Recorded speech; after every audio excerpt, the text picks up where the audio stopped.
Shalom, shalom, shalom, peuple de Dieu, nous sommes là.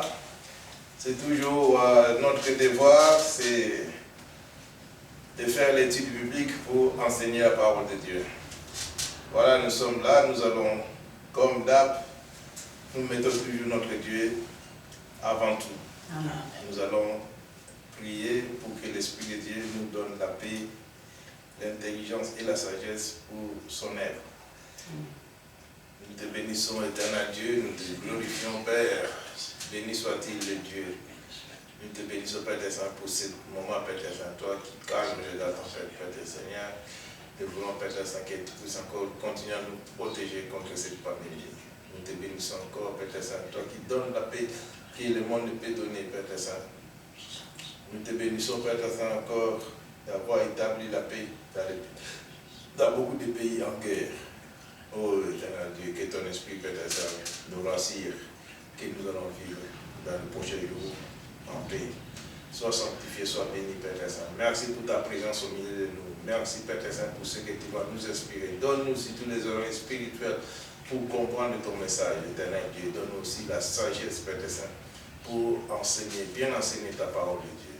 Merci parce que nous sommes là pour faire ce que toi tu veux. Parce que toi tu fais ce que tu veux, tu fais pas ce que tu veux, Père. Ce que ta bouche dit et ta main l'accomplit. C'est pour cela, éternel Dieu, nous voulons te laisser encore la première place dans nos cœurs. Sois notre Dieu, sois mon Dieu, sois aussi, Père très Saint, parmi ceux qui vont regarder cette vidéo.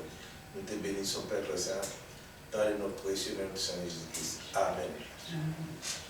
Oui, Seigneur, nous te louons, nous te rendons grâce dans le beau et puissant nom de Jésus. Sachant, Seigneur, que c'est un honneur pour nous que de pouvoir être rassemblés encore ce soir et pouvoir parler de ta parole. Ainsi, Seigneur, que ta parole ne retourne pas à toi sans avoir fait ta volonté, sans avoir permis à ceux, Seigneur, qui savent l'enseigner à leur tour et que cette parole puisse se propager et que beaucoup d'âmes, Seigneur, puissent se tourner vers toi et que toute la gloire t'en revienne. Gloire au Père, gloire au Fils et gloire au Saint-Esprit. Amen. Amen. Ô Éternel, ce soir encore, tu nous invites à venir vers toi pour cette étude biblique. Je te la remets au trône de ta grâce. Dirige-la, Seigneur, sous ton saint regard. Chasse tout esprit rebelle et contraire, afin que tu puisses régner en maître souverain. Merci car encore aujourd'hui, tu vas donner la révélation de tes paroles. Tu vas donner à chacun le discernement. Tu vas nous remplir de ta sagesse, de ton amour et de ton intelligence. Et donne à chacun le discernement afin de comprendre les saintes Écritures. Merci Seigneur pour cela, car tu es un Dieu d'amour et nous te disons merci, car chaque jour tu prends soin de nous. Et merci pour tes bienfaits, ta bonté, ta miséricorde et ta compassion. Et merci, car encore aujourd'hui tu vas travailler les cœurs de tout un chacun qui vont regarder et écouter cette vidéo. Donne que ta parole ne retourne pas en arrière sans avoir fait de l'effet. Et merci Seigneur pour ce que tu feras. Dans le bon nom de Jésus. Amen. Amen. Voilà, bien-aimés, nous allons voir aujourd'hui quelque chose que les autres ignorent, mais nous voulons faire l'étude biblique pour que Dieu puisse nous inspirer et voir l'éclaircissement sur le séjour des morts. Quand quelqu'un nous quitte, il va où? Nous allons laisser la parole à notre pasteur Christian pour nous expliquer le séjour des morts. Pasteur Christian. Alors, avant de commencer, il faut comprendre ceci. Dans le monde, beaucoup de gens font des tas de choses. Et puis, ils pensent toujours s'en tirer. Seulement, ce qu'ils ne savent pas, c'est que il y a le jour où Dieu coupe le fil de notre vie, ce que nous, les êtres humains, nous appelons la mort, mais qui en réalité est simplement le fil de notre vie coupé. Parce que la mort, c'est un esprit, une puissance, c'est un prince des démons, Et la mort, elle a un séjour des morts. Marquez le terme séjour. Quand on parle d'un séjour, si je vais en séjour quelque part, ça veut dire que ce n'est pas mon habitation définitive. Le séjour des morts, c'est, je veux dire, on pourrait même parler des gens qui sont sauvés, qui vont au paradis. On pourrait dire le séjour du paradis. Pourquoi? Parce que c'est pour un temps. La différence, c'est qu'après le séjour des morts, le retour, c'est être jeté dans un étang ardent de feu, qui ne s'éteint jamais. Ce que la Bible appelle la seconde mort. Pourquoi la seconde? Parce que celui qui accepte Jésus, il meurt une première fois pour le monde. Et donc, il est réservé aux hommes de mourir une fois, ensuite vient le jugement. Et le jugement, c'est que la lumière étant venue dans le monde, ils ont préféré les ténèbres. Ce qui veut dire que pour ceux qui ont accepté Jésus-Christ et qui sont morts une première fois pour le monde, le jugement a déjà eu lieu. Il n'y a aucune condamnation pour ceux qui sont en Jésus-Christ. Tandis que pour les autres, eh bien, c'est la mort. Alors, la première fois qu'on nous parle de la mort, ou plutôt, oui, de la mort d'être humain, c'est dans le livre de la Genèse, chapitre 3, et nous pouvons lire là les 6 premiers versets. Genèse 3, versets 1 à 6. Le serpent était le plus rusé de tous les animaux des champs que l'Éternel Dieu avait fait. Il dit à la femme, Dieu a-t-il réellement dit, vous ne mangerez pas de tous les arbres du jardin? La femme répondit au serpent, nous mangeons du fruit des arbres du jardin.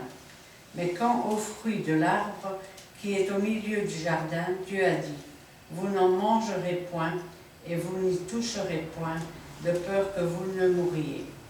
Alors le serpent dit à la femme, vous ne mourrez point, mais Dieu sait que le jour où vous en mangerez, vos yeux s'ouvriront et vous serez comme des dieux connaissant le bien et le mal. La femme vit que l'arbre était bon à manger et agréable à la vue et qu'il était précieux pour ouvrir l'intelligence. Elle prit de son fruit et en mangeant, elle en donna aussi à son mari qui était auprès d'elle. Et ils en mangèrent. Amen. Alors, quel est le pouvoir de la mort? Je vous ai dit que c'était un prince des démons, c'est un esprit. Et, je vais dire, il est aussi la puissance du diable. Pourquoi? Comme nous avons Jésus-Christ, et la puissance de Jésus-Christ, c'est aussi l'Esprit de Dieu, le Saint-Esprit. Pour le diable, eh bien, c'est l'esprit malin. Un autre mot pour l'esprit malin, c'est l'esprit de mort, c'est la mort. Quand on nous dit que le salaire du péché, c'est la mort, nous pourrions traduire ça autrement. Le salaire de la désobéissance, c'est la mort. Désobéissance à la loi de Dieu. Quand nous désobéissons à la loi de Dieu, ce qui veut dire que, quelque part, nous sommes convaincus que ce que Dieu a dit dans sa loi, quelque part, c'est pas vrai.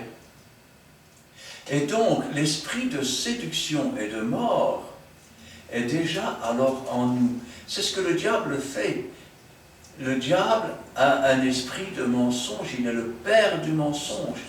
Et sa puissance, c'est la puissance de la mort. C'est-à-dire que quand il nous dit « Non, c'est pas vrai, de toute façon tu ne mourras pas, il n'y a pas de danger », en réalité, il nous amène à la désobéissance. Parce que la désobéissance, c'est le péché. Et le salaire du péché, en réalité, c'est d'être quelque part abandonné à la mort et au séjour des morts. Ça ne veut pas dire que quelqu'un qui a commis un péché ne peut pas se repentir et changer. Je dis simplement que le péché, c'est le manque de foi, le manque de confiance. Quand tu as la foi dans quelque chose, tu obéis et tu t'impliques quelque part. Quand tu n'as pas la foi, tu ne t'impliques pas Et puis tu dis, oh, c'est pas si grave que ça. Autrement dit, Dieu dit que c'est grave, mais toi tu dis le contraire. Dans certaines églises aujourd'hui, on considère que tout le monde est pécheur. Et que, de toute façon, on n'est ni pire ni meilleur que le monde. Et ça, c'est le problème. Pourquoi? Parce que Dieu est un peuple saint, il veut un peuple saint. Celui qui marche selon l'esprit ne pêche point. Alors, ici nous avons l'exemple de ce couple. Il a écouté la voix du menteur, la voix de la séduction, qui a dit, mais non, c'est pas vrai, il ne faut pas exagérer. Non, au contraire, au moins tu vas apprendre des choses. Or, rappelez-vous que dans la Bible, on nous dit que si le peuple y meurt, c'est manque de connaissance, mais pas connaissance de la débauche et de la désobéissance, connaissance de la parole du Seigneur. Doute dans la parole du Seigneur. Voilà maintenant que ils ont commis le péché. Dieu avait dit, le jour où vous mangerez de la connaissance du bien et du mal. On ne parle pas ici de croquer la pomme. On ne parle pas comme certaines églises l'enseignent, où Satan aurait séduit la femme pour coucher avec. Non, non, c'est pas de cela qu'on nous parle. On nous parle d'une nourriture. Jésus dit, celui qui mange ma chair et mon sang, il a la vie en lui-même. Celui qui ne mange pas ma chair et qui ne boit pas mon sang n'a pas la vie en lui-même. Vous ne mordez pas dans la viande de Christ. Les paroles sont spirituelles. Quand vous mangez de l'arbre de la connaissance du bien et du mal, cela veut dire quoi? Cela veut dire que d'un côté, vous avez la connaissance de ce qui est bien et de ce qui est mal. Mais vous préférez nourrir votre âme dans la désobéissance. Et vous vous nourrissez de la désobéissance. Et le salaire de ce péché, c'est la mort. Alors, qu'est-ce que la mort? Quand on voit qu'Adam et Ève ont quand même vécu 900 ans, quand ont-ils appris ce qu'était réellement la mort? Eh bien, pour cela, nous pouvons aller un peu plus loin dans le livre de la Genèse. Et nous sommes dans la Genèse chapitre 4, versets 8 à 12. Genèse chapitre 4, versets 8 à 12. Cependant, Caïn adressa la parole à son frère Abel. Mais, comme ils étaient dans les champs, Caïn se jeta sur son frère Abel et le tua. L'Éternel dit à Caïn, « Où est ton frère Abel ?» Il répondit, « Je ne sais pas. Suis-je le gardien de mon frère ?» Et Dieu dit, « Qu'as-tu fait? La voix du sang de ton frère crie de la terre jusqu'à moi. Maintenant, tu seras maudit de la terre qui a ouvert sa bouche pour recevoir de ta main le sang de ton frère. Quand tu cultiveras le sol, il ne te donnera plus sa richesse.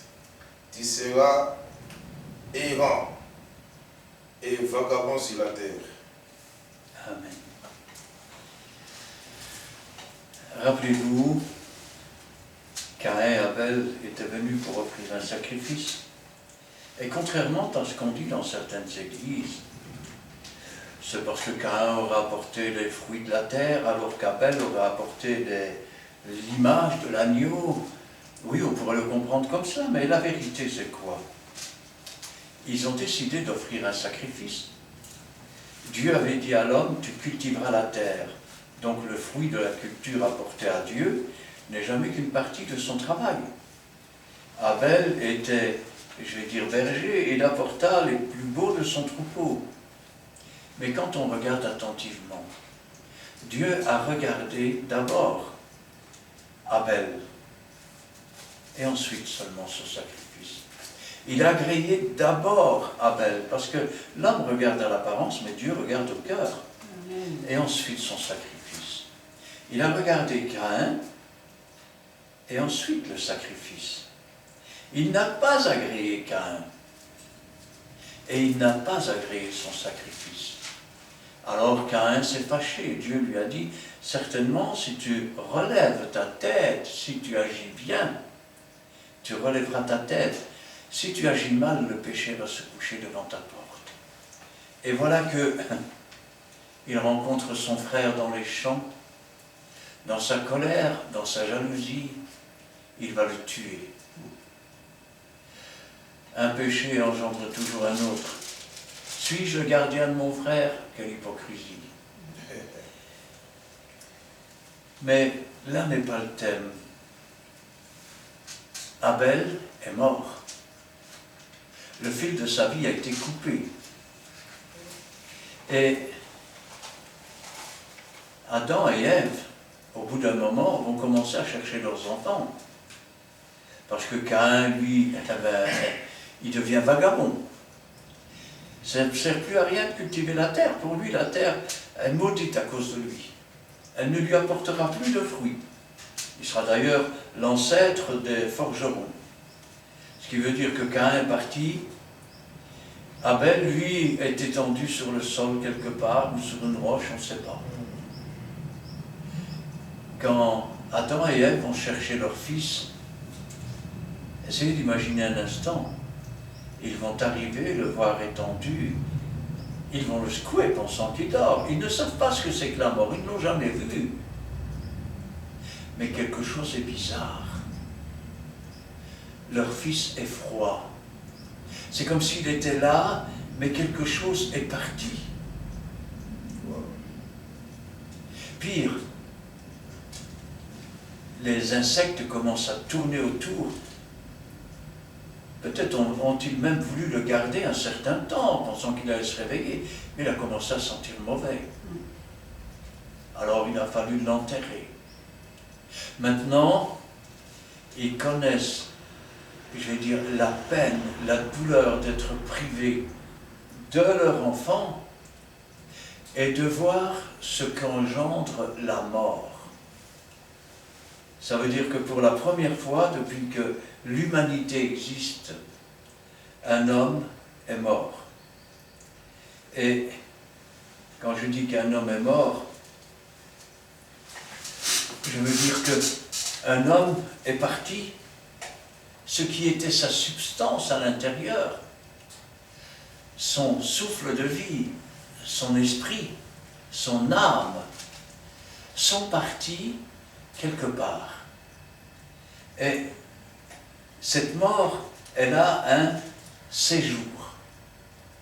Un séjour, c'est-à-dire un endroit où sont rassemblés tous les morts. À l'époque, personne ne pouvait plus entrer dans le paradis. Et donc, Dieu fera plus tard un endroit qui va séparer le séjour des morts en plusieurs parties. Mais en attendant, il va descendre dans le séjour des morts. Dans le séjour des morts, là se trouve la mort. Et ne vous y trompez pas. Il y a peu de gens qui le réalisent, mais quand la mort se déplace, elle se déplace avec le séjour des morts.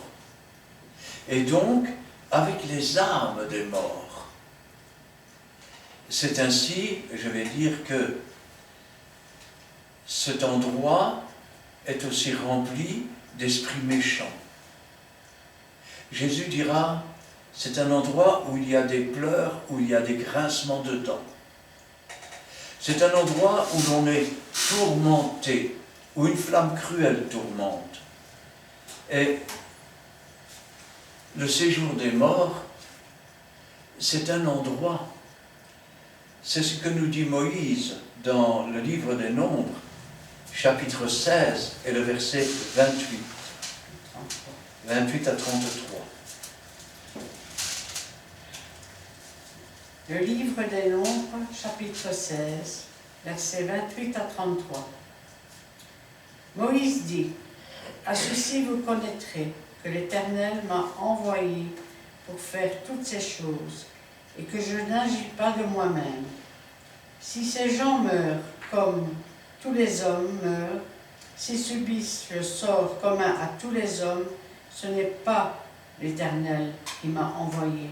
Mais si l'Éternel fait une chose inouïe, si la terre ouvre sa bouche pour les engloutir avec tout ce qui leur appartient, et qu'ils descendent vivants dans le séjour des morts, vous saurez alors que ces gens ont méprisé l'Éternel. Comme il achevait de prononcer toutes ces paroles, la terre qui était sous eux se fendit. La terre ouvrit sa bouche et les engloutit, eux et leurs maisons, avec tous les gens de Corée et tous leurs biens. Ils descendirent vivants dans le séjour des morts, eux et tout ce qui leur appartenait. La terre les recouvrit et disparut du milieu de l'assemblée. Amen. Amen. Nous voyons comment ces gens avaient méprisé Dieu. Et Moïse dit, si ces gens meurent comme tout le monde, c'est que Dieu n'a pas parlé quelque part. Mais si maintenant la terre ouvre sa bouche et qu'ils descendent vivants dans le séjour des morts, et c'est ce qui s'est passé. La terre s'est ouverte, ils sont descendus avec tous leurs biens dans le séjour des morts, étant encore vivants. Je pense qu'ils ne sont pas restés vivants longtemps, pour une bonne et simple raison.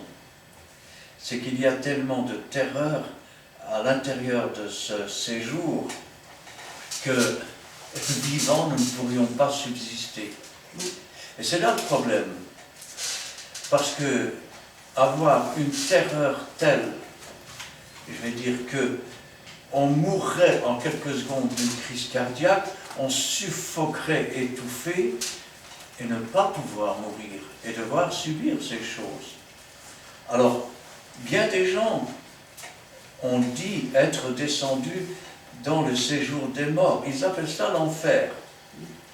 Les témoins de Jéhovah ont rarement raison, mais l'enfer, permettez-moi de vous dire que c'est le trou dans lequel on dépose le cercueil. On pourrait l'appeler aussi la sépulture. Alors que le séjour des morts, ce n'est pas un endroit spécifique, c'est un endroit, je vais dire, dans une dimension de l'esprit. C'est ainsi que, si maintenant vous descendez dans le séjour des morts et que vous êtes un obsédé sexuel, eh bien, vous allez vivre des choses atroces sexuelles. Si vous êtes un voleur, eh bien, vous allez vivre des choses atroces.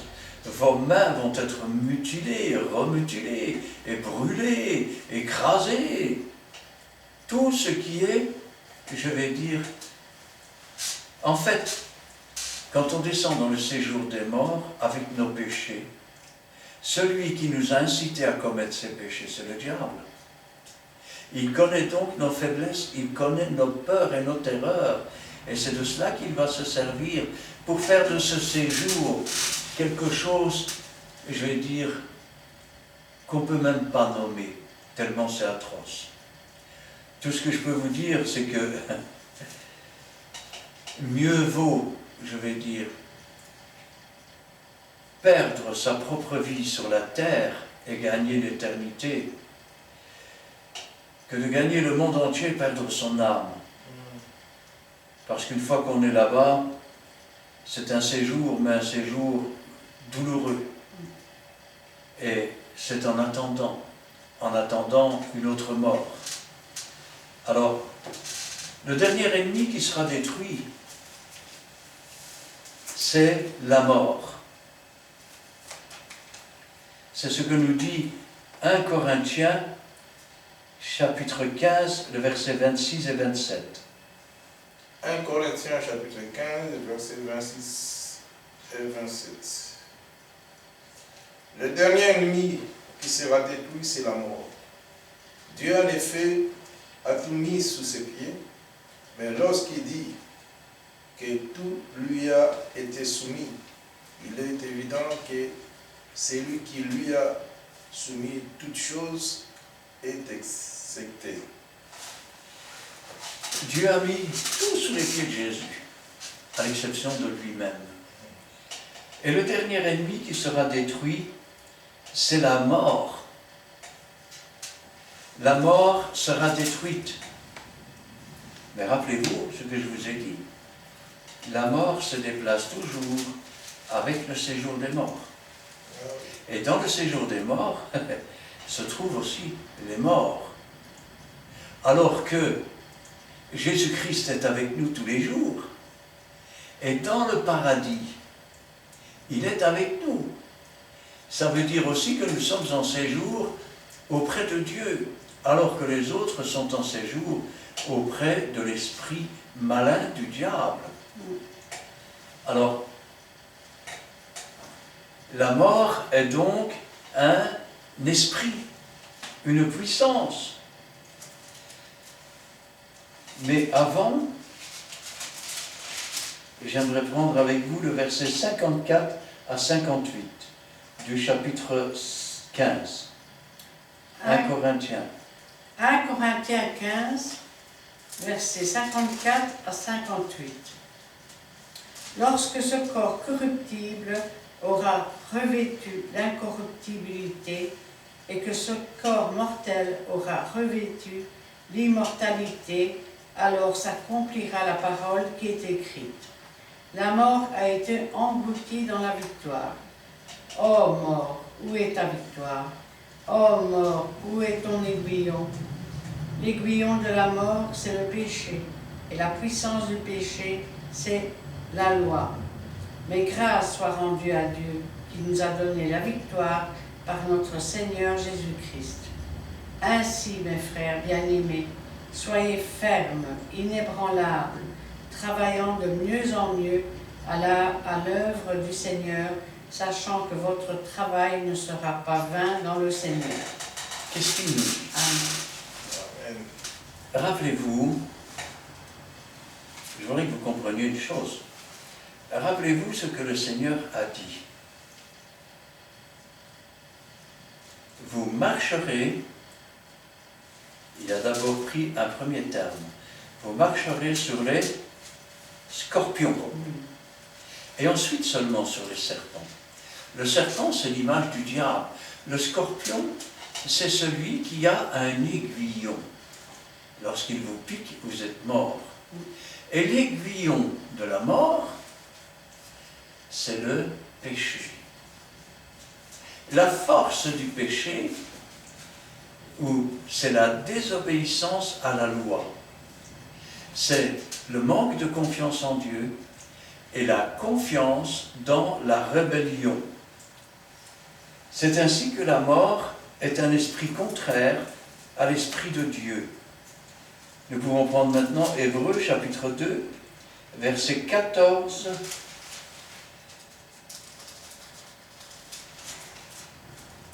Hébreux chapitre 2, verset 14. Ainsi donc, puisque les enfants participent au sang et à la chair, il y a également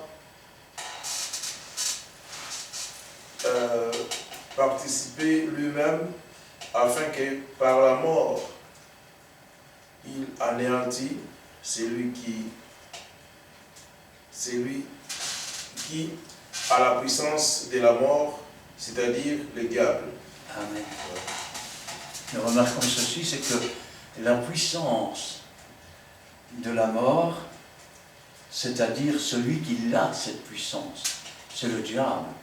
Et je pourrais dire que celui qui a la puissance de la vie, c'est Jésus-Christ.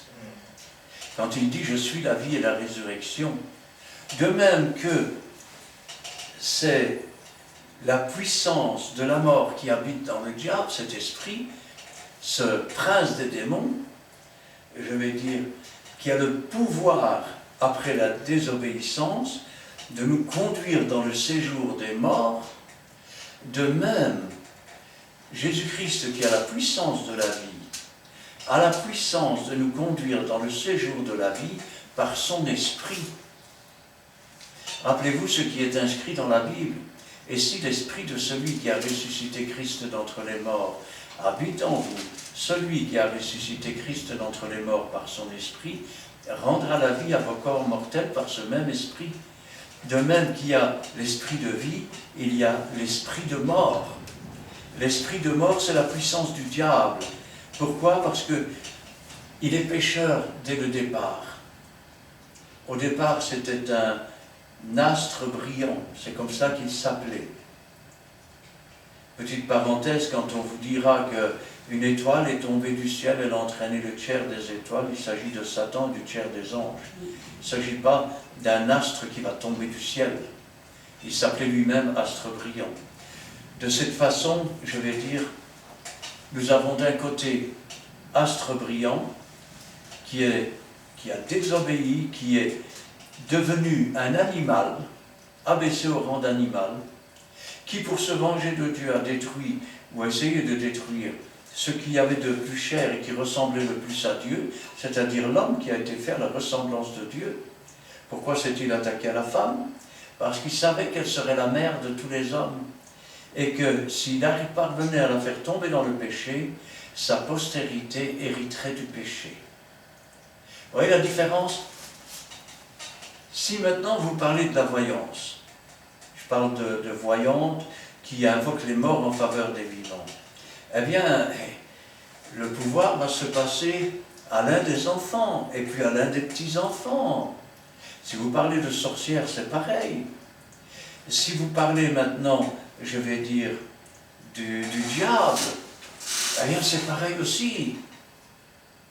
La différence avec la vie, c'est que quand il s'agit d'un esprit de mort, de voyance ou d'autres qui se passent de génération en génération, on hérite de ces choses, comme le monde a hérité du péché qu'avaient commis Adam et Ève, et tout son péché. Tandis que la vie, elle ne s'hérite qu'individuellement. Je veux dire par là que c'est pas parce que papa est chrétien et maman sont chrétiennes que tu seras sauvé. Tu dois toi-même te tourner vers Dieu. Il y a une différence entre l'esprit de vie et l'esprit de mort. L'esprit de mort inclut, je vais dire comme la maladie, l'hérédité. Alors que l'esprit de vie, elle inclut l'action de chacun en particulier. Ainsi, Dieu punit le coupable et on ne dira plus « les parents ont mangé des raisins, les enfants ont les dents agacées » car chacun payera pour ses propres faits. Et chacun recevra la récompense en fonction de ses propres actes. Ainsi donc, la vie éternelle, elle ne peut s'hériter qu'en acceptant Jésus-Christ. Alors que le séjour des morts s'obtient simplement en désobéissant à Dieu ou en vivant comme si Dieu n'existe pas. Pourtant, quand Jésus est mort sur la croix du Calvaire, il est descendu dans les antres de la terre et il a emmené les captifs sur les hauteurs. Mais il ne s'est pas contenté de ça. Il a pris la clé du séjour des morts. Parce que la clé pour aller dans le séjour des morts, eh bien c'est la désobéissance. C'est la puissance du péché. Les clés pour le royaume des cieux, c'est la connaissance de la parole de Dieu. Amen. Mon peuple se meurt, manque de connaissance. Pourquoi il se meurt, manque de connaissance? Parce qu'on a rejeté la connaissance. Et vous allez voir que quand je dis que Jésus a pris les clés du royaume des cieux, ce n'est pas une façon de parler. Nous avons Apocalypse 1, versets 17 et 18. Apocalypse 1, versets 17 à 18. Quand je le vis, je montai à ses pieds comme mort. Il posa sur moi sa main droite, en disant, ne crains point, je suis le premier et le dernier et le vivant. J'étais mort, et voici je suis vivant au siècle des siècles. Je tiens les clés de la mort et du séjour des morts. Amen. Gloire à Dieu. Cela veut dire que, ayant déposé nos péchés dans le séjour des morts, la mort a déjà eu sa part. Et pour que la mort puisse prendre quelqu'un, elle doit d'abord demander à Jésus d'ouvrir avec sa clé. Pourquoi? Parce que n'ayant pas reçu le jugement au moment, je vais dire, de son engagement de bonne conscience, c'est-à-dire mort pour le monde et ressuscité en nouveauté de vie, cet homme subit la première mort. Il est réservé à ces hommes-là de mourir une fois, ensuite vient le jugement. Et le jugement, c'est que quand la lumière est venue, quand la parole de Dieu faite chair est venue, ils ont préféré les ténèbres parce que leurs œuvres étaient mauvaises. À ce moment-là, Jésus prend la clé, il ouvre et il dit, va dans le séjour des morts. Retire-toi de moi, je ne te connais pas, toi qui commets l'iniquité. Mais lorsque c'est un enfant de Dieu qui a accepté Jésus-Christ comme sauveur, et que la mort dit, allez viens, donne, donne, Jésus tient la clé et il dit, viens bon fidèle serviteur, viens bonne et fidèle servante, entre dans le repos de ton maître. De même, Pierre, quand Jésus a dit, Pierre, tu es Pierre, il parlait de la roche, de Céphas, pas de Pierre, le nom de Pierre, c'est ce rocher, je vais dire, qui est la foi, car nous sommes des pierres vivantes, des rochers vivants. Amen. Et nous formons tous ensemble un édifice. L'édifice est scellé par le Saint-Esprit. Ainsi, quand Dieu a brisé deux houlettes, l'une s'appelait grâce, la grâce est venue par Jésus-Christ, l'autre s'appelait union, et l'union est venue par le Saint-Esprit. Ce jour-là, il a pris les clés du séjour des morts, et nous garantit ainsi, nous qui avons déposé nos péchés aux pieds du Seigneur, qui avons accepté Jésus-Christ comme Seigneur, de ne pas descendre dans ce séjour. Peut-être dans votre religion, on vous a dit que quand on mourait, on allait dans un purgatoire. On vous a menti. Le mot purgatoire n'est jamais cité une seule fois dans la Bible. Par contre, il est dit, repentez-vous, changez de vie.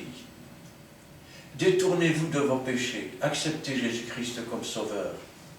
Pourquoi? Parce qu'après vous allez apprendre à marcher de purgation en purgation, c'est-à-dire de sanctification en sanctification, sans laquelle personne ne verra Dieu. Amen.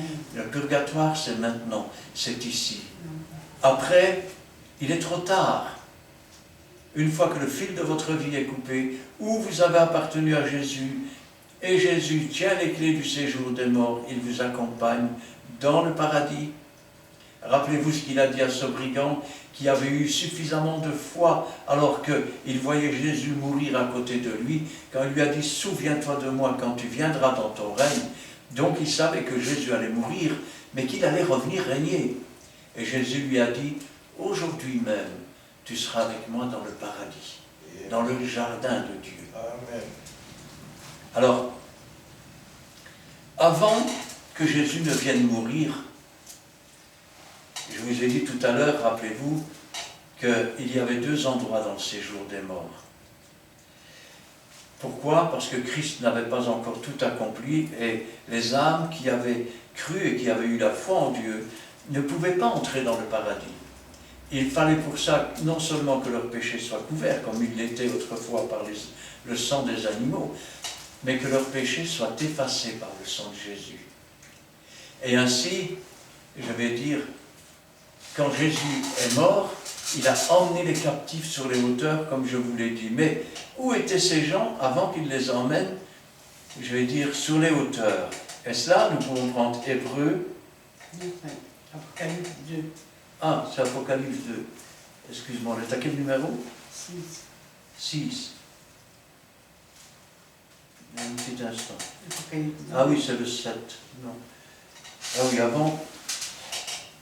Apocalypse 2, verset 11. Apocalypse 2, verset 11. Oui, ouais, on peut en parler aussi. Apocalypse, ouais. Attends, parce que on était où là maintenant? Apocalypse 1, 17, 18. Ah oui, le 2, verset 11 d'abord. Merci. Apocalypse 2, verset 11. Que celui qui a des oreilles entende ce que l'Esprit dit aux églises. Celui qui vaincra n'aura pas à souffrir la seconde mort. Amen. Amen. Voyons donc qu'il y a deux morts. Il y a la première, c'est le séjour des morts. Comme j'ai dit tout à l'heure, on va en séjour. Et puis il y a la seconde mort, qui est la séparation d'avec Dieu pour les temps et pour l'éternité. Cette séparation se fait quand la mort, le séjour des morts et les morts seront jetés dans les temps ardents de feu. Maintenant, revenons à ce séjour des morts qui, avant la venue de Jésus, était en deux parties. C'est ce qui nous est dit dans Luc chapitre 16, verset 20 à verset 23. Luc 16, verset 20 à 23. Un pauvre nommé Lazare était couché à sa porte, couvert d'ulcères, et désireux de se rassasier des miettes qui tombaient de la table du riche. Et même les chiens venaient encore lécher ses ulcères. Le pauvre mourut, et il fut porté par les anges dans le sein d'Abraham. Le riche mourut aussi, et il fut enseveli dans le séjour des morts. Il leva les yeux, et tandis qu'il était en proie au tourment, il vit de loin Abraham et Lazare dans son sein. Amen. Ce n'est pas une parabole, c'est une véritable histoire.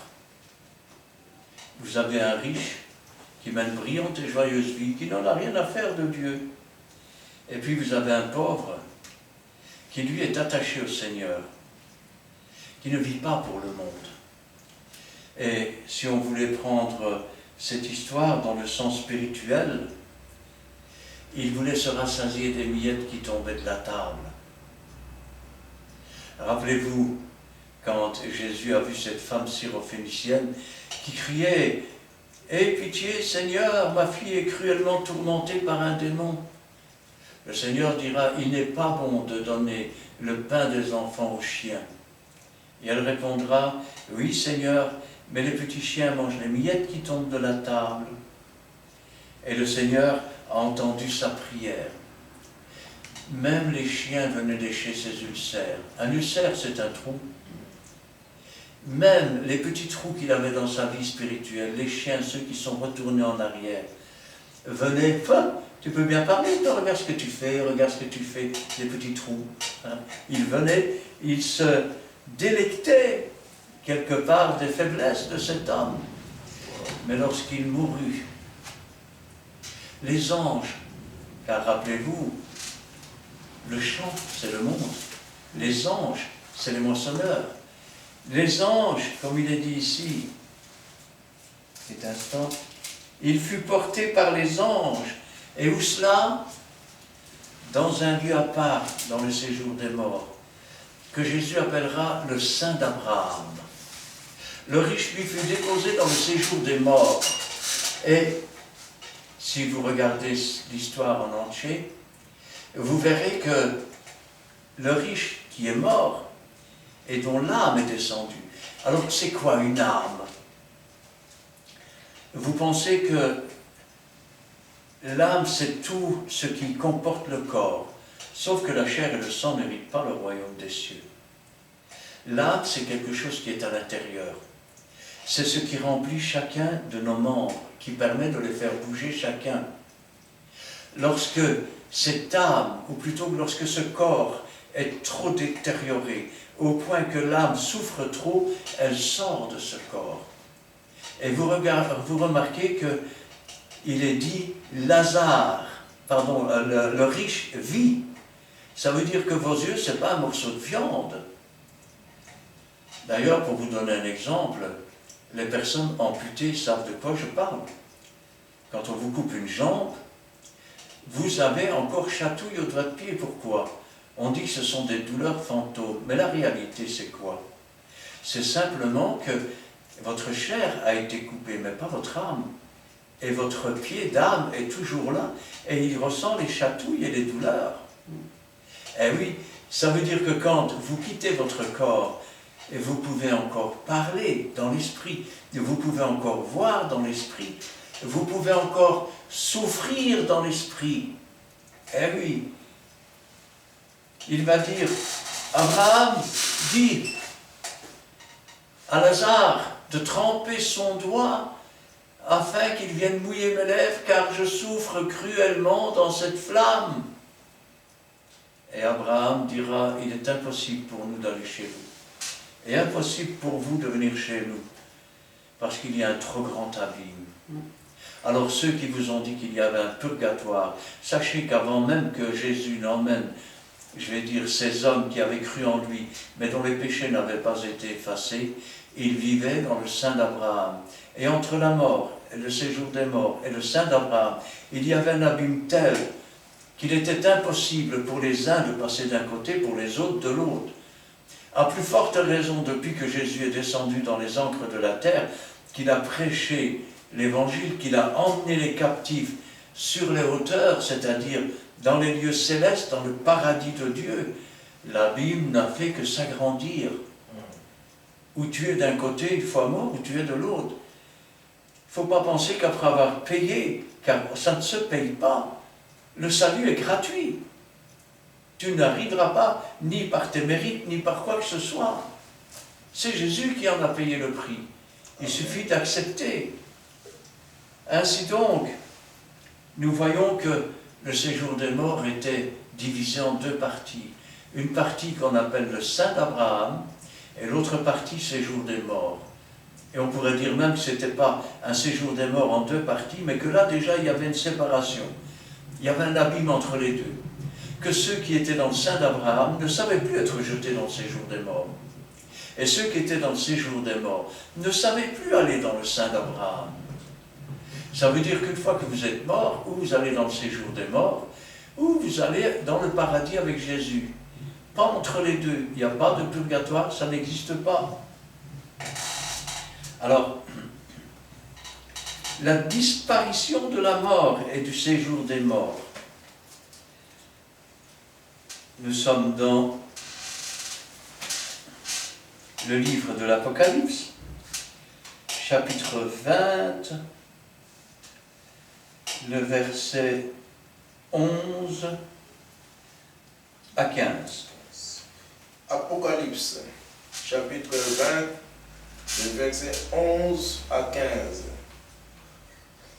Puis je vis un grand trône blanc et celui qui était assis dessus. La terre et le ciel s'enfuirent devant sa face, et il ne fit plus trouver la place pour eux. Et je vis les morts, le grand, le petit, ceux qui se tenaient devant le trône. Des livres furent ouverts, et un autre livre fut ouvert, celui qui est le livre de vie. Et les morts furent jugés selon leurs œuvres, d'après ce qui était écrit dans ces livres. La mer rendit les morts qui étaient en elle, et la mort et le séjour des morts rendirent les morts qui étaient en eux. Et chacun fit juger selon ses œuvres. Et la mort et le séjour des morts furent jetés dans les temps de feu. C'est la seconde mort. Les temps de feu. Quiconque ne fut pas trouvé écrit dans le livre de vie fut jeté dans le temps de feu. Comme je vous le disais tout à l'heure, la mort se promène avec le séjour des morts. Et dans ce séjour se trouvent les morts. Et quand, le passage que nous venons de lire, il faut comprendre ceci, c'est que nous attendons maintenant la venue d'un antéchrist qui se fera passer pour le Christ. Ensuite, il y aura l'enlèvement de l'Église. Puis le diable sera précipité pendant les noces de l'agneau sur la terre. Il en a pour peu de temps. Il va donc se déchaîner. Ensuite, Jésus-Christ va revenir pour régner. Et, je vais dire, va fouler dans sa colère la grande cuve de la colère de Dieu. Ensuite, il va établir son règne pendant 1000 ans. Quand les 1000 ans seront terminés, les nations de Gog et de Magog vont alors investir le camp des saints. C'est alors que descend ce grand trône blanc. C'est Dieu lui-même qui descend. C'est alors que le ciel va être roulé, comme on roule un tapis. C'est alors que la terre va s'enfuir et qu'elle ne va plus être trouvée. C'est alors aussi que les livres vont être ouverts et que tous ceux qui ne sont pas inscrits dans le livre de vie seront jetés dans les temps ardents de feu. La seconde mort, la séparation définitive d'avec Dieu. Et vous remarquez que la mort est le séjour des morts. C'est-à-dire tous ceux qui sont morts pour n'avoir pas cru en Jésus et qui ont été jetés dans le séjour des morts vont être aussi jetés dans les temps ardents de feu. Alors que tous ceux qui ont cru en Jésus vont être transportés sur une nouvelle terre, des nouveaux cieux, et vont vivre éternellement. Amen. Ils vont redevenir comme Dieu les avait créés au départ. Ils seront comme les anges dans le ciel. On ne prendra ni femme ni homme. D'ailleurs, nous pouvons lire même le verset, chapitre 21, versets 4 et 5. Apocalypse 21, versets 4 à 5. Il essuiera toute larme de leurs yeux, et la mort ne sera plus. Et il n'y aura plus ni deuil, ni cri, ni douleur, car les premières choses ont disparu. Et celui qui était assis sur le trône dit, « Voici, je fais toutes choses nouvelles. » Et il dit, « Écris, car ces paroles sont certaines et véritables. » Amen. Amen. Ça veut dire que dans ce lieu, il n'y aura plus de maladie, il n'y aura plus de souffrance, il n'y aura plus de douleur, parce que les choses seront nouvelles.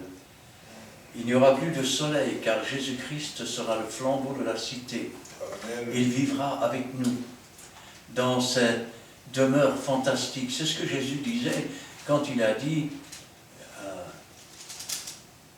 il y a plusieurs demeures dans la maison de mon Père. Si cela n'était pas, je ne vous le dirais pas. Je vais vous préparer une place. Et lorsque je vous aurai préparé une place, je reviendrai, je vous prendrai avec moi. Parce que là où je suis, je veux que vous y soyez. Mais en attendant ce grand jour, la mort est toujours là. Elle n'est pas seulement, je vais dire, comme une faucheuse. On la représente souvent habillée en noir avec une faux. En réalité, c'est faux. C'est un prince des démons, c'est un esprit méchant. Et croyez-moi que avant, je vais dire, le millénium, l'enlèvement de l'Église, le millénium et le retour de Jésus pour régner, et le retour de Dieu lui-même sur son trône, la mort va faire énormément de dégâts. C'est ce que nous pouvons lire dans l'Apocalypse, chapitre 6, et le verset 7 et 8. Apocalypse chapitre 6, verset 6 à 8, et 7 à 8. Quand ils ouvrirent le quatrième sceau, j'entendis la voix du quatrième être vivant qui disait « Viens ». J'ai regardé et voici parmi un cheval d'une couleur pâle. Celui qui le montait se nommait la mort, et le séjour des morts l'accompagnait. Le pouvoir leur fut donné sur les quatre. Non, le pouvoir leur fut donné sur les quarts de la terre pour faire périr les hommes par l'épée, par la famine, par la mortalité et par les bêtes sauvages de la terre. Amen. Quand on lit le livre de l'Apocalypse, il y a deux choses qu'il faut retenir. La première, c'est que pour ceux qui périssent, c'est un livre de catastrophe. Pour ceux qui vivent selon Jésus et qui connaissent le Seigneur, c'est un livre qui montre les choses qui sont à venir. Elles sont claires, elles sont nettes. Si vous lisez un peu plus haut, ainsi les hommes s'égorgèrent les uns les autres. On ne voit plus que ça aujourd'hui, des attentats avec des hommes qui égorgent. Combien sont égorgés chaque année dans tous les pays musulmans ou décapités? Ensuite, vous avez quoi? Eh bien, vous avez la famine. La famine, c'est la chose dans laquelle nous entrons. un pas à la fois. Je vous parlais des temps difficiles, mais les temps difficiles, ce n'est pas seulement la famine, c'est la peste, on le voit avec le Covid, mais il y en aura d'autres. C'est les guerres, on le voit. Ah, vous pensiez que ça n'arrive qu'aux autres. Vous savez, c'est le même que les tornades, on pense que ça n'arrive jamais que dans les autres pays. Mais méfions-nous parce que les choses arrivent. Et quand je parle de la famine, dites-moi quelle récolte vous faites quand il y a un incendie? Quelle récolte vous faites quand il y a une inondation? Quelle récolte vous faites quand il y a une tornade? Quelle récolte vous faites quand, je veux dire, il y a tout qui est détruit? Quand il y a une guerre? C'est la famine qui approche. Il y a de cela déjà 3 ans, je l'ai dit aux chrétiens qui étaient dans mon église à l'époque, commençaient à faire des réserves tout doucement. Aujourd'hui, nous avons vu que les rayons se vident, nous voyons que le rationnement commence, ce n'est que le début. On vous a menti au début, on vous a dit c'est à cause du Covid. Non, ce n'est pas à cause du Covid. C'est simplement que nous avons déjà mangé tout ce que la terre peut produire et les frigos sont vides, les réserves sont vides, le grenier est vide. Ça veut dire qu'il n'y a plus rien. Il faut manger ce qui reste. Et il faut se le partager. L'étape suivante. Dites-moi, que se passe-t-il quand on a faim? Eh bien, c'est les émeutes, c'est les massacres. Eh oui. Quand il y a une vraie famine, et ça se voit dans tous les sièges, même du temps de Jérémie, quand Israël a été sous siège, eh bien, les gens, pour survivre, mangeaient les cadavres. Eh oui, et regardez ce que la mort va faire en plein milieu de la famine. Quand il ouvrit le 4e sceau, j'entendis la voix du 4e être vivant qui disait « Viens ». Je regardai, voici parut un cheval de couleur pâle. Celui qui le montait se nommait la mort, et le séjour des morts l'accompagnait. Vous voyez que la mort se déplace toujours avec son séjour.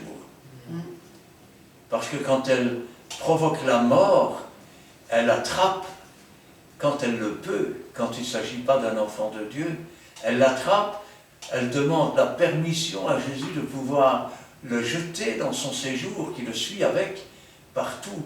Ça veut dire que ceux qui sont dans le séjour des morts voient l'œuvre de la mort, que ce soit dans leur famille, l'œuvre de souffrance, l'œuvre de douleur, l'œuvre de famine.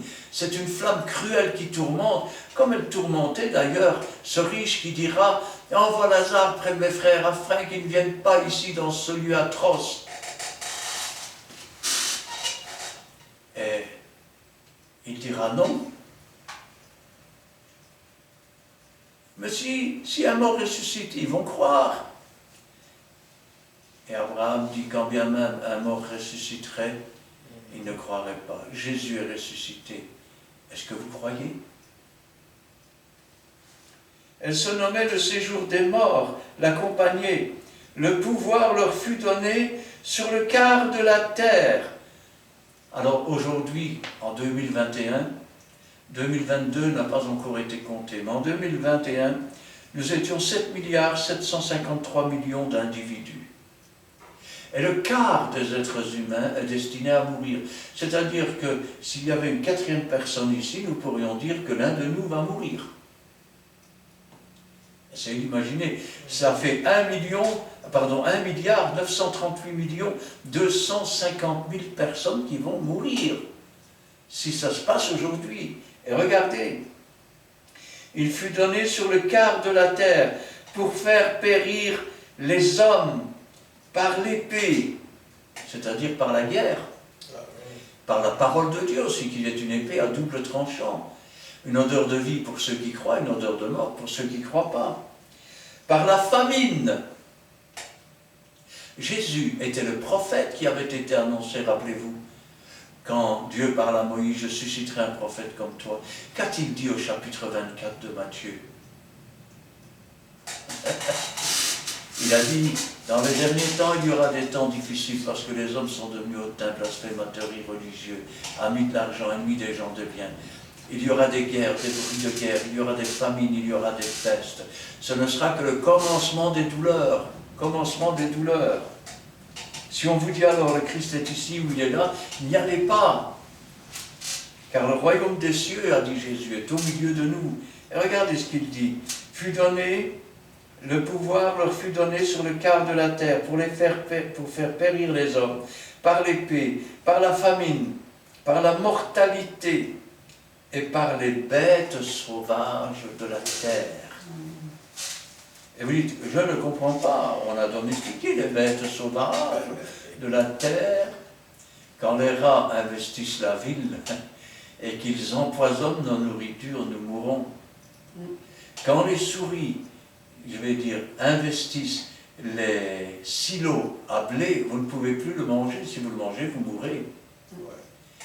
Quand les inondations viennent, que les eaux se retirent, mais que les animaux ont pollué, je vais dire, les plantes et tout, si vous les mangez, vous mourrez. Eh oui. Et quand je pense à ça, je dis, Seigneur, nous avons déjà un pas dans les temps difficiles.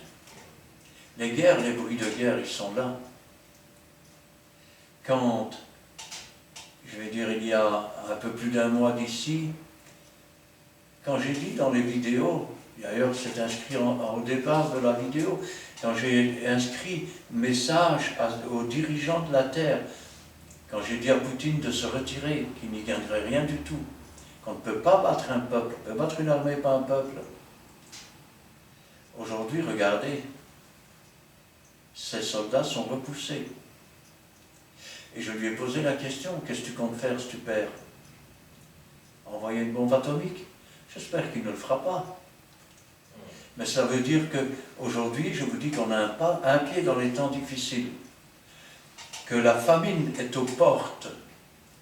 Pourquoi? Parce qu'on ne sait rien produire quand tout est détruit. La terre a donné tout ce qu'elle avait. Elle ne peut pas produire plus. Ça veut dire qu'on va commencer à manquer de tout, de tout, de tout et de tout. Il n'y a pas de solution. Il y en a bien une. C'est Jésus qui va l'établir quand il va revenir régner. Amen. Et vous savez c'est quoi? On détruira tout ce qui a servi à faire des armes, tout ce qui a servi à faire du profit pour les riches, qui ont volé dans les derniers temps le salaire des ouvriers. Et on produira des outils pour cultiver la terre. Tu n'auras peut-être plus de voiture, mais tu auras à manger. Et quand je pense à ça, je dis, béni soit le Seigneur, qui sait et qui connaît toutes choses. Car ce qui nous est marqué ici, c'est qu'après, au milieu de cette famine, la mort elle-même et le séjour des morts vont avoir le pouvoir sur la terre. Et une personne sur 4 mourra. Tantôt elle mourra pour n'avoir pas cru en Jésus, tantôt elle mourra de la guerre, tantôt elle mourra de la famine, tantôt elle mourra de la peste. Repentez-vous, changez de vie. Car ce qui s'approche maintenant, c'est l'Antéchrist, c'est le fils du diable. Et après lui, le diable. Et après lui, le retour de Jésus-Christ. Si ce jour-là vous êtes et vous appartenez à Jésus, alors vous serez heureux de revenir avec lui. Mais si vous ne lui appartenez pas et que vous faites partie des gens qui seront engagés pour aller détruire le reste d'Israël, vous mourrez. Vous mourrez. Et Dieu établira son règne, que vous le vouliez ou non. Quand dans la vie vous faites des bêtises, vous vous dites « Ah, si j'avais su, j'aurais fait ». Avant de dire « si j'avais su », dites « aujourd'hui est le jour du salut ». Amen. Cherchez l'Éternel pendant qu'il se trouve, invoquez-le tandis qu'il est prêt, que le méchant abandonne sa voie, qu'il retourne à l'Éternel, à notre Dieu, qu'il ne se lasse pas de pardonner, c'est écrit dans la Bible. C'est écrit dans la Bible. Dieu a des projets de paix pour nous, pas des projets de malheur.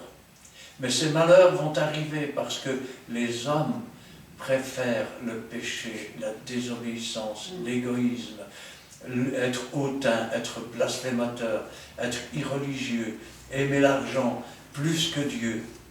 C'est à cause de toutes ces choses que les nations autrefois ont été chassées du pays qu'Israël a occupé, parce qu'ils écoutaient les devins, les sorciers, parce qu'ils faisaient de la magie, parce qu'ils se moquaient de Dieu, parce qu'ils faisaient des crimes tous les jours.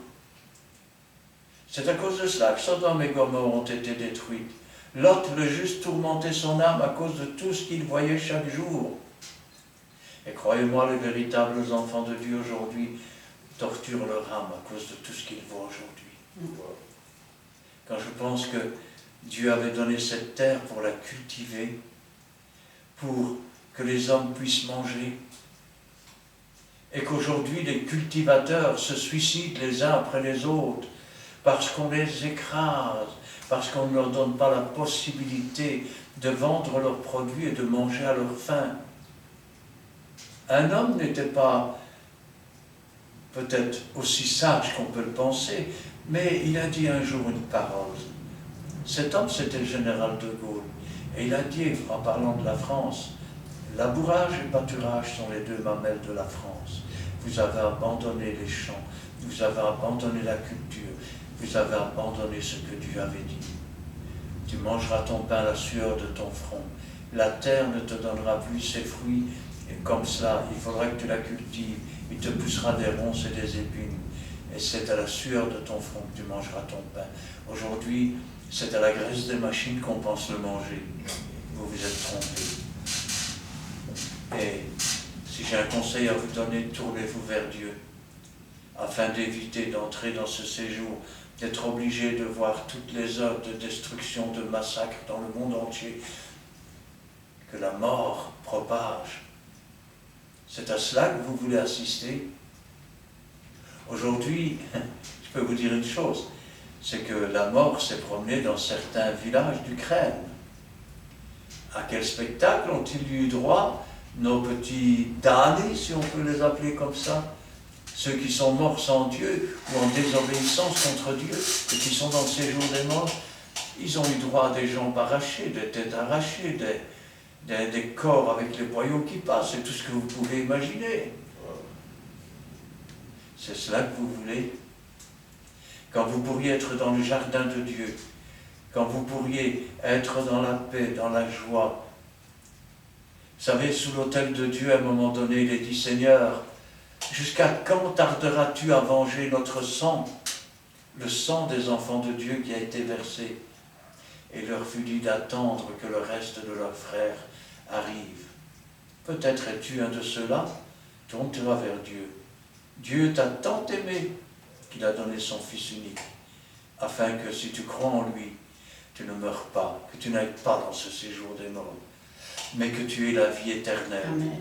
Et que tu sois emmené par les anges dans le jardin de Dieu, pour être toujours dans la présence de Dieu. Amen. Amen. Amen. Voici, nous sommes arrivés quasiment à la fin. Nous avons bel et bien suivi cette vidéo. Séjour des morts et les saints d'Abraham. Et nous avons vu, suivez bien, je vous laisse le temps. Je ne peux pas commenter parce qu'il n'y a rien à commenter. Et vous allez seulement suivre. Prenez le temps de regarder cette vidéo et vous allez comprendre. Donc il est temps, quand il y a encore le souffle de vie que Dieu te donne, de préparer ton chemin. Es-tu prêt? C'est à toi de voir. Est-ce que tu sers Dieu comme il faut? Ou tu n'es qu'un brocataire de l'évangile qui par après tu vas terminer par le temps de fait. Donc voilà, je vous laisse le temps de découvrir cette vidéo et liker, partager, Dieu vous bénira.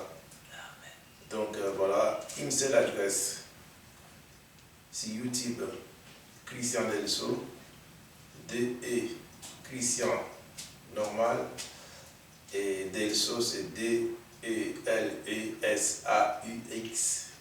Et vous allez voir que c'est toutes les vidéos qu'on a commencé et ça se passe là-dedans. Et si place, vous pouvez venir aussi sur la rue Paul Janson numéro 55. Nous sommes à Charleroi, à Montigny-600. Donc 60-61, ça c'est l'école postale. Et nous avons commencé par la prière et nous pouvons aussi terminer par la prière. Prions l'Éternel. Éternel Dieu Tout-Puissant, nous te bénissons, nous te sanctifions, Père Saint de nous d'avoir fait connaître toutes ces choses qui étaient cachées, qui étaient obscures. Père Saint devant nous, Père, tu as dévoilé, parce que tu es là, Père Saint, pour nous dévoiler encore, Père Saint, dans les jours à venir, les questions que nos frères et sœurs vont poser, qui va faire de nous, Père Saint, encore un sujet pour nous, études bibliques. C'est pour cela, Père Saint, touche les âmes, Père Saint, parce que ton Saint-Esprit est là, parce que sans toi, nous ne pouvons rien faire. Nous sommes là, Père Saint, nous sommes limités seulement à dispenser, Père Saint, à dire ce que toi tu mets dans notre bouche, mais ce qui convainc, c'est le Saint-Esprit. Que le Saint-Esprit touche les âmes, Père Saint, pour les amener vers toi.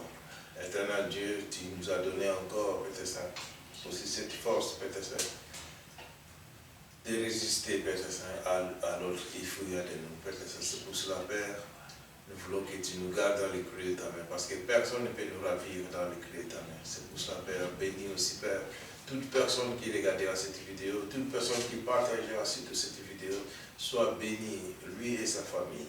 C'est la parole de Dieu, éternel Dieu. Nous te bénissons, nous te sanctifions d'avoir béni aussi, Père Saint, notre chemin de retour. C'est pour ça que nous voulons te laisser cette prière dans le nom de notre Seigneur Jésus-Christ, notre Seigneur et Sauveur. Amen. Amen.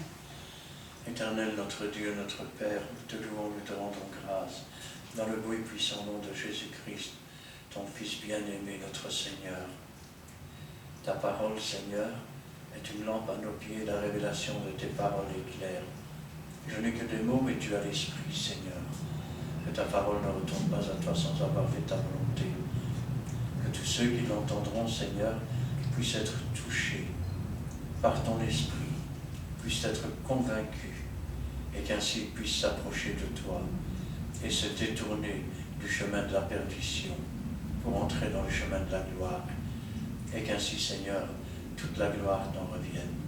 Gloire au Père, gloire au Fils et gloire au Saint-Esprit. Amen. Amen. Merci Seigneur pour cet instant béni passé à ta présence. Merci pour ton amour, ta bonté, ta miséricorde. Et ce soir encore, tu as donné à chacun la vérité sur cette étude biblique, sur le thème, le séjour des morts. Tu as donné à chacun le discernement afin de comprendre tes Écritures qui sont vraies, car ton Saint-Esprit agit en nous et nous conduit dans toute la vérité. Donne-nous de retenir cette parole qui est vraie, de l'accepter, mais surtout de la mettre en pratique, comme tu le désires, oh mon Dieu. Vous qui êtes fidèles, qui regardez réunion après réunion, et étude biblique après étude biblique, la parole du Seigneur, si cette parole a retenu votre attention, c'est que le Seigneur a touché votre cœur et que le Saint-Esprit a agi en vous. N'hésitez pas, renoncez à vous-même, changez de vie, abandonnez vos péchés afin de rester sur le chemin que le Seigneur a tracé pour vous. Car il a préparé de bonnes choses si vous suivez sa voie, si vous vous abandonnez au pied de sa sainte croix et si vous l'acceptez comme sauveur et maître. À vous de choisir. Faites le bon choix, la vie éternelle ou la perdition. N'hésitez pas à liker et à partager en grand nombre afin que cette parole soit propagée dans le monde entier. Merci Seigneur pour tout ce que tu feras, pour tout un chacun et pour chacun de nous qui sommes là. Gloire, honneur, puissance soit rendue au mon Dieu, dans le beau nom de Jésus-Christ. Amen. Amen. Et voici, c'est la fin.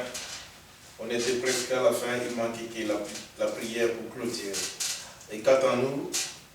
Nous sommes là toujours chaque jeudi pour diffuser cette étude biblique. Et nous voulons vous dire que nous vous aimons bien. parce que vous êtes fidèles, notre Dieu aussi fidèle, et nous aussi, nous gardons notre fidélité envers Jésus. C'est pour cela que le Saint-Esprit nous unit pour faire le travail que Dieu nous donne de faire. Et restez bénis, parce que vous êtes déjà, quand vous regardez cette vidéo, vous êtes grandement bénis. Donc, restez bénis. Ne négligez pas les faibles commencements. Cette bénédiction, vous le verrez dans les jours à venir, parce que vous avez observé la parole de Dieu. Quant à nous, nous vous disons bye bye.